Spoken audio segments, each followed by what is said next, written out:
Now we move on to something rather more different and rather more difficult. Probably the worst allegation that can be levelled against anybody is to be accused of the sexual abuse of your own child.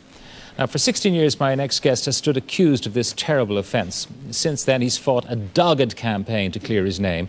And this week, the Medical Council found that Dr. Moira Woods, the former head of the Sexual Assault Treatment Unit in the Rotunda, was guilty of professional misconduct in his particular case. Dr. Woods had initially found that the child had been sexually abused by her father. Dr. Woods, in a statement, has expressed disappointment about the findings and is at the moment considering her position. But we're going to meet now the man who was vindicated this week. I want you to welcome Eddie Hernan. Eddie, you're very welcome to the programme.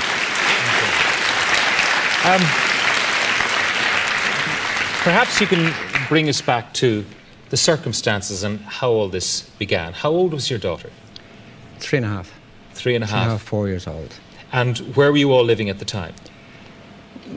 We were living in Dublin, and I had to leave Dublin to go to London to work. And I left Dublin August 1985 and went over to London.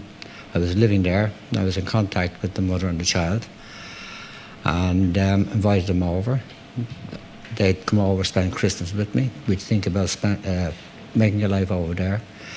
And everything put in place. They came over and they went back, and I was to come home for the Easter.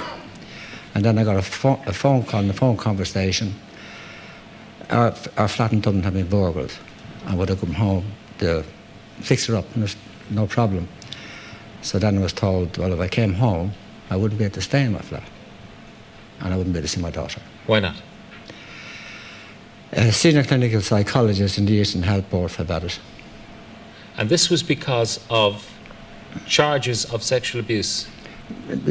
No, I wasn't told. Okay. What it was. But I want to try and piece together what we now know about what happened. I mean, your daughter, Sherry, was 3.5, and she came home with her underclothes. There was some blood.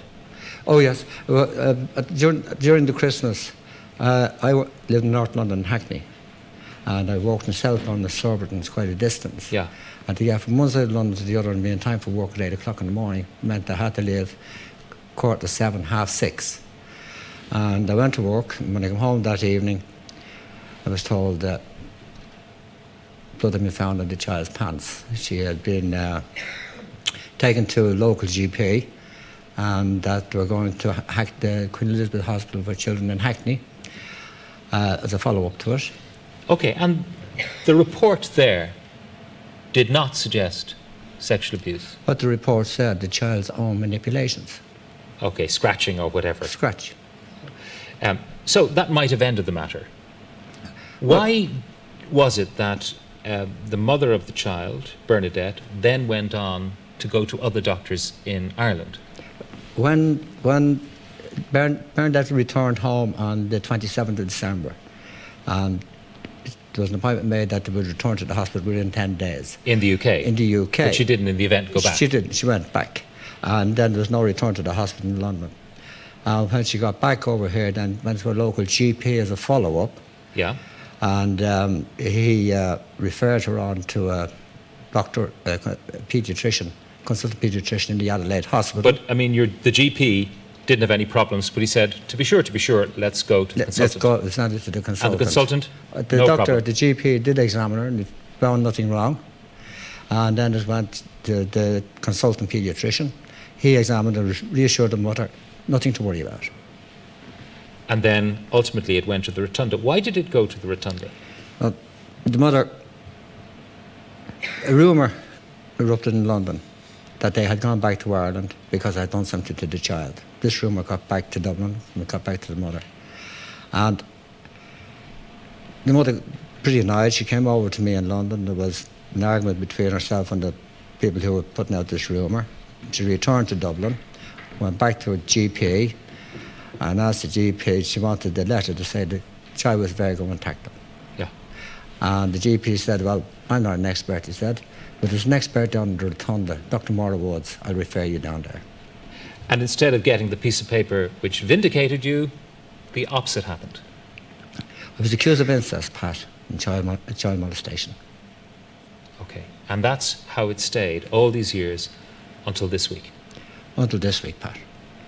Now, Sherry is here, your daughter, who's now in her 20s. Yes. And her mother's here with us in studio, and I've spoken to them before the show. Bernadette particularly doesn't want to speak tonight, but she is supportive of your story as you have related it. They are the facts. They are the facts, Pat, yes. Okay. Sherry is there, and we're not going to show her face. She is prepared just to say a few words. Sherry, did you ever contemplate that your father could have done this to you? No, it's lies. It's lies. With my father never touched me. And you have no memory of... do you have any memory of those events anyway, of any of the examinations, or is it so long ago that it's... It's been so long ago, but I love my father to bits, and I know my own father would never do that to me. You know, he's incapable of such a thing. Never. Clearly, and talking to your mother and yourself earlier on, this has been a terrible period for all of you. How has it affected you? I was kept with my dad for 3.5 years, and my dad had to get permission to come to my own communion when I made my first communion. How do you think it affected me? Didn't see my own father for 3.5 years. He was kept away from you because of this? He was kept away from me for 3.5 years. And the effect on your mother in terms of her health? We used to go up to see some doctor, I don't know her name, and I remember my ma coming out crying, and I always say to my ma, why does that woman make you cry? She tore my family apart. She tore my family apart. And I know I'll be talking to your dad in a minute about what happened to him, but basically your mother's on medication, has had to be, you know, fairly continually on it for what I suppose you call nerves, but yeah, all as a result of this terrible thing. Yeah. This is going on 16 years. Does this week make a huge difference to you? It does, yeah. And then, because she's been found guilty, and it's her own fault, because she told a lot of lies about me and my father. All right. Eddie, the effect on you, what happened to you when these rumours started to circulate about you in Britain? I was stunned, Pat. How had this happened? Why were these people saying these things about me? And I was over there, and there was no one to talk to or go to or find out what had happened. Nowhere to go. This whole thing stripped me of my humanity. I've no emotions. Life had been totally destroyed. Is it true they burnt you out of your house? It's quite true. There was an arson attack on my home, yes. And you think it was because you were branded as a paedophile? It had that connection, Pat, yes. What about your own medical history? Prior to it, I take pills to go to sleep. I take pills to wake up. I take pills to stop the headaches. I take pills to help me think. I spend my whole life is involved in this thing. I sleep it, I eat it, I drink it. I wake up with it, go to work with it. It never leaves me. It's a cancer. It's a cancer. And cancer will kill you, but this thing doesn't. It just eats at you and eats at you. And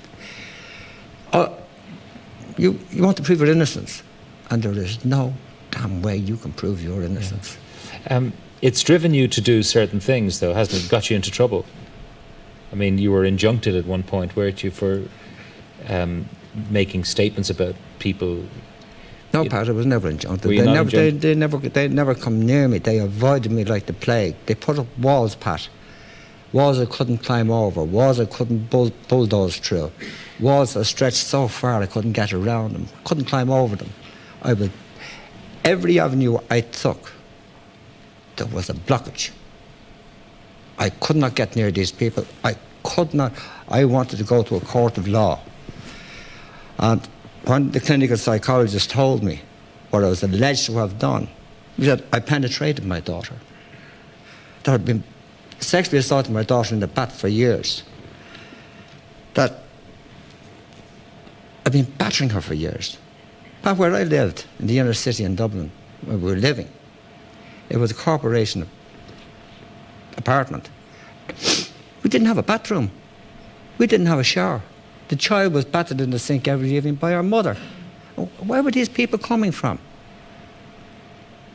There was no way of getting through to them. Nobody would listen. What would you say was the worst aspect of this experience of yours over the last... I mean, what Sherry obviously feels, not having you there on a special day like her first communion was the worst day for her, perhaps. For you? I had to go to that doctor who was monitoring the situation and ask his permission to go to her Holy Communion. Can you imagine it? What does this week mean to you? This week, I vindicated years ago. Nobody ever believed it. This week, I've received justice. I received justice for 2 other families. But I cry for the 2 families who lost 8 children, taken away for years, who did not get justice. And Dr. Woods was exonerated in those 2 cases. And I cannot comprehend how that happened. 5 children, 3 boys, 2 girls. 3 boys taken for 9 months. The 2 little girls kept in care for 3.5 years. I met this couple that, when it happened to me, I thought I was the only person that this ever happened to. This couldn't be happening. But sometimes things happen in a precautionary way, you know, that if there is a suggestion, for example, that someone may have abused somebody, often the social services, until they prove someone's innocence, they will act to protect the child. I mean, that would be their responsibility. They might intervene to stop an abuse. So I'm sure it happens from time to time, even today, with all we know, that sometimes there's an intervention which then, after some time, they deem to be inappropriate and they restore the family. But they have to be careful. I mean, you think you'd agree with that they have to be careful in case a child was coming to continual harm. 16 years on, Pat, and they knew in February 1989, that I was an innocent man. And when I came home on an access visit, and we had to go up and meet the social worker and the clinical psychologist, and they called me in, and they said I had been a big meeting that morning with the health board, and that it was decided that I was at the child was at no risk for me. They were pulling out of it, right? And our local GP would monitor the situation. I said to them, what about the last 3.5 years? You know what they said to me? Forget about it and start again. And you could not? I decided then. I knew the whole thing stinks. So I decided I would investigate it. I would find out, no matter what took, I would find out. I want to try and put this in some sort of a historical context. Susan McKay, who's written on this particular area, is with us in the audience. And Susan works for the Sunday Tribune and has written a book, Sophie's Story, about the McColgan case. Can you put that in the historical context for us? Because it is a long time ago, Susan. Well, I suppose the thing that I would want to say about Maura Woods was that she played a tremendous role in the whole development of services for abused children in this country. She would have been involved back in when the Dublin Rape Crisis Centre was set up in 1979. She would have, when I was also involved in it, she would have been the doctor to whom many of the women who came to the centre would have been sent. And you have to remember that at that time there would have been a lot of doctors who would simply not have listened to children who were alleging abuse. They would have had a deaf ear and a blind eye as far as children alleging abuse were concerned. And indeed, Pat, you mentioned the fact that I'd written a book about Sophia McColgan. During that period, the McColgan children were repeatedly disclosing sexual abuse and were not being listened to by health professionals, despite the fact that there was ample evidence that they had been hurt and abused. So Maura Woods was a doctor who was very much listening to children, and I think that some of the media reports which there have been in the past couple of weeks about her have ignored the fact that she did have a very considerable expertise. She would have been involved in the Well Woman Centre as well when it was set up as a doctor, and she'd have been involved in setting up Children at Risk Ireland and other organisations. All of that, at the same time, if Mother Teresa, who's taken in so many in Calcutta, did something terrible to one child, that would be a heinous crime. You know, to destroy lives of innocent people is terrible. And although you can weigh up all the good on one side and all the bad on the other, for the individuals who suffer, it is absolutely unforgivable. Well, of course that is the case, Pat, but I think that what you have to remember in this particular case is that my understanding is that Moira Woods doesn't accept the findings of the Medical Council report, and she is entitled to appeal them to the High Court. So I don't think we should be passing judgment on Moira Woods at this point. And you did invite me onto the programme to talk about Moira Woods' career within the women's movement and in the field of preventing and dealing with child abuse. Yeah, but so what? I mean, what I'm saying is that if someone makes a mistake, it is right, in spite of the great work that they do on one side, if they make some mistakes which have terrible consequences for people, it is proper and right that those should be exposed and Of course it is right that there should be due process, but what I'm saying to you, Pat, is that that due process is not necessarily concluded at this point, and I don't want to comment further on the individual cases because it isn't concluded. Moira Woods has the right to appeal to the High Court, and she may well do so. And if she is vindicated, we will invite her on the show to talk about exactly what goes on. But one mustn't forget that the stage she was brought into the case was very far on from the initial incident where the child was brought to a doctor in the UK. Then they came home. There was whatever evidence that was fresh at the time of the first examination. There was no evidence at all by the time that the physical examination took place in the rotunda. Pat, I've already said I wasn't asked onto the programme to talk about the details of this case, and I wouldn't have come on to talk about them. All I'm saying is that what will happen is a judicial review of the evidence that has been already examined in great detail by the Medical Council. There's no new stuff going to come to light. Well, you don't know that. I don't know that. Nobody knows that. Well, it cost almost €1 million to get to this point. All I'm saying, Pat, is Moira Woods herself, as far as I understand it, does not accept the findings of this report and is angry about the report and disappointed about the report. And she has to be treated fairly in this as well. Obviously, it isn't something that anybody would want, is that anybody would be falsely accused of child abuse. But I do think that we need to look at Moira Woods as somebody who's made a huge contribution to the welfare of children in this country. And do bear in mind that she saw perhaps 880 children in that unit. She was very under-resourced. She would have preferred to have been working in a multidisciplinary team. She was forced to work largely on her own and make decisions on her own. And there have been a lot of children saved from lives of terrible hardship as a result of the work that she did. I remember myself from the time that I was working in the Rape Crisis Centre in Belfast that you would come across a lot of people who were just in total denial about even the existence of violence against women and children. And if you consider one of the very famous cases that Moira Woods was involved in, the X case, she would have seen the girl in the X case, and she got involved in a lot of controversy because of that, and she also got a lot of harassment about that. I mean, there were posters put up in the trees around her house, threatening her and accusing her of all kinds of things. And I think you've got to think as well about the levels of denial which exist within abusers and within the community at large about child abuse. I mean, in the X case, the man who raped that little girl was subsequently found out through DNA evidence to be guilty, but he continued to deny that he had done it. And until literally the steps of the courtroom. Yeah, and I'm not saying that is the case in any of the cases which have been investigated by the Medical Council, but I'm just saying that that is the sort of culture of denial that Moira Woods was operating in, and she did a lot to break through that level of denial. But is what you're really saying is that, given all the circumstances, if she was wrong, and you are keeping an open mind on that, pending an appeal, if she was wrong, it is actually quite understandable that out of 1,000 cases that she might make a couple of mistakes? I think that if mistakes were made, she is not solely culpable. You also have to look at the fact that there was a culture in which it was not taken sufficiently seriously, that the unit was properly resourced, for example. So she didn't have safeguards in place. It would have been much better for her if she'd been working as part of a team where all decisions were made by a number of people, so that she wouldn't have been left in this position where she's being held solely responsible. Where a number of people might have come to a conclusion. Whether it was an erroneous conclusion or not, there would be a collective medical wisdom being brought to bear on the case. But I do think it's really important to think of all the people who are out there now who, as a result of Moira Woods' work and the work of other people in that unit and in the Well Women Centre and in the Rape Crisis Centres and so on, have been saved from lives of misery because of abuse, which other people just simply wouldn't believe. OK, Susan McKay, thank you very much. Eddie.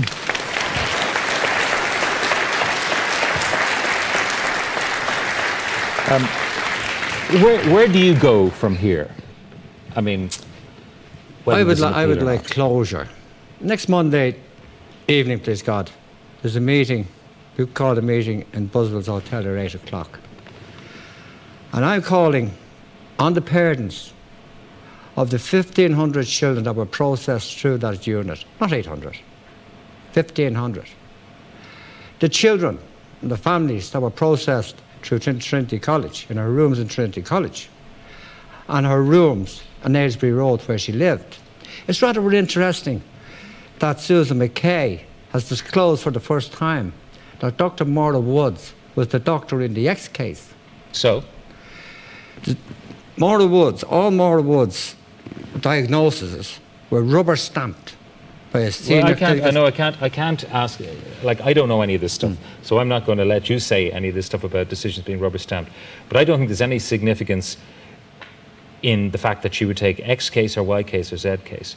What we're really talking about tonight is you had a grievance for 16 years. That's this correct. week you were vindicated. I mean, there is obviously scope for you to take action, if you so wish, to get some sort of compensation for the wrong that has been done to you. But I'm just wondering, when you're talking about having meetings and so on, maybe you can't bring closure to this. Maybe you're obsessed by it to the point that... Like I told you, Pat, it's like a cancer that eats at you. I want closure. Closure is very close. I want peace. I want closure for mother and daughter. And I want closure for a lot of other people. Most of all, I want justice. All right. Eddie, thank you very much for being with us tonight. Thank you. Yeah, okay. One sec.